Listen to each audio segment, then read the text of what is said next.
مرحبا.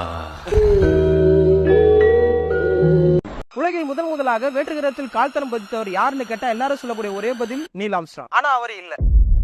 நபி ஸல்லல்லாஹு அலைஹி வஸல்லம் அவருடைய மேராஜ் பயணத்திலே முதல் வானத்தினுடைய இறுதிப் பகுதியை அடைந்த போது பூமியிலிருந்து கஸ்தூரி வாசனை. இது என்ன என கேட்ட போது மாஷிதா என்ற பெண்ணுடைய கபரிலிருந்து வரும் வாசனை என ஜிப்ரைல் அலைஹிஸ்ஸலாம் சொல்ல, அப்படி அந்த பெண் என்ன செஞ்சாங்கன்னு நாம தெரிஞ்சுக்குவோம். ஃபிரௌனுடைய வீட்டுல தலைமுடி சீவும் பணிப்பெண்ணின் பெயர் மாஷிதா. மூசாவை நபியாக ஏற்றுக்கொண்டாயா என ஃபிரௌன் கேட்க, ஆம் என மாஷிதா பதில் சொல்ல, 3 அல்லது 4 பிள்ளைகளை மாஷிதாவோடு சேர்த்து எண்ணெயில் போட்டு பொசிக்கிறான் ஃபிரௌன். அந்த பெண்ணுடைய கபரினுடைய வாசனை நபி ஸல்லல்லாஹு அலைஹி வஸல்லம் அவர்கள் முதல் வானத்தினுடைய இறுதி பகுதியின் அடையும் போது கஸ்தூரி அடைய அல்லாஹ் காட்டியிருக்கிறான். சுமார் 1400 வருஷத்துக்கு முன்னாடி நபி ஸல்லல்லாஹு அலைஹி வஸல்லம் அவர்கள் பூமி அல்லாத ஒரு வேற்று கிரகத்துல இதே உடலோடு அல்லாஹ்வை சந்திச்சு வந்தாங்க.